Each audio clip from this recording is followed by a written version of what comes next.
Oi pessoal, tudo bem? Hoje a gente vai estar dando continuidade aos nossos vídeos aqui ligados a cálculos da produção, né? Parte de gestão da produção. E hoje a gente vai estar focando justamente em gargalo produtivo, né? A gente divide em duas partes, nessa primeira a gente falando do contexto, a segunda referente ao cálculo, né?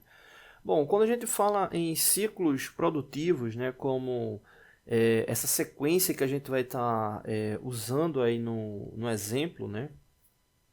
A gente deve sempre levar em consideração que ciclos produtivos, né, independente do layout, né, que venham a ser montados, né, eles possuem, né, fluxos, né, e esses fluxos são justamente considerados os fluxos internos, né, do ciclo produtivo.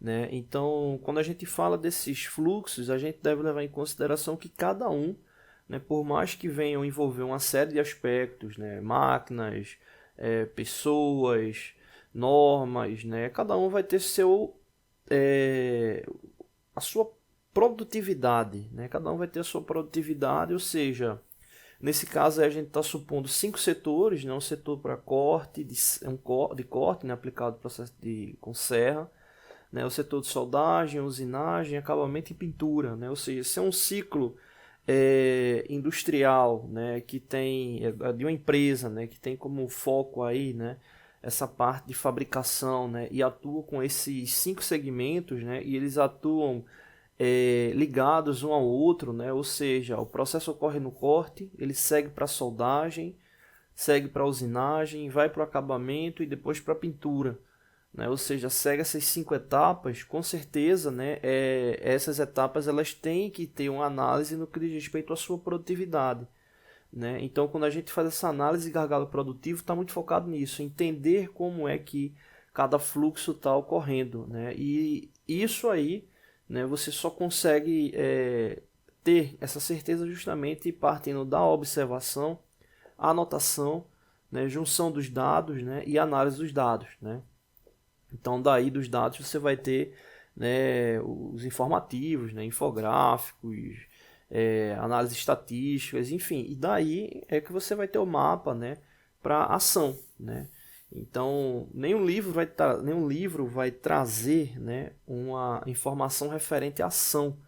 Né? A gente sempre verifica os aspectos no que diz respeito a pegar os dados, né? Ou seja, você conseguir, né, trazer aqueles dados, mas a tomada de decisão é uma coisa muito particular, né? Ou de um gestor, ou de um grupo, de um time, né? Então isso é muito importante, né? Então nesse caso aqui, referente à análise de gargalo produtivo, a gente vai estar justamente trabalhando com um exemplo que leva em consideração esses 5 ciclos.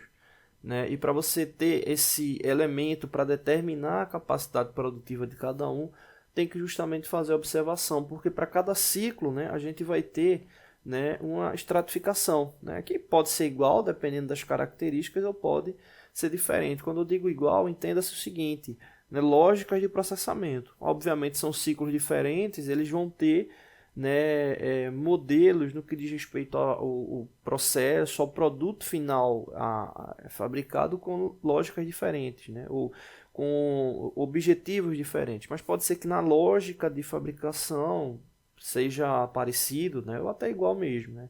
Então, exemplo, um caso desse aqui como a parte de corte, né, a gente vai ter, né, relação ligada a insumos, né, no que diz respeito a serra, né? A gente vai ter a máquina, né?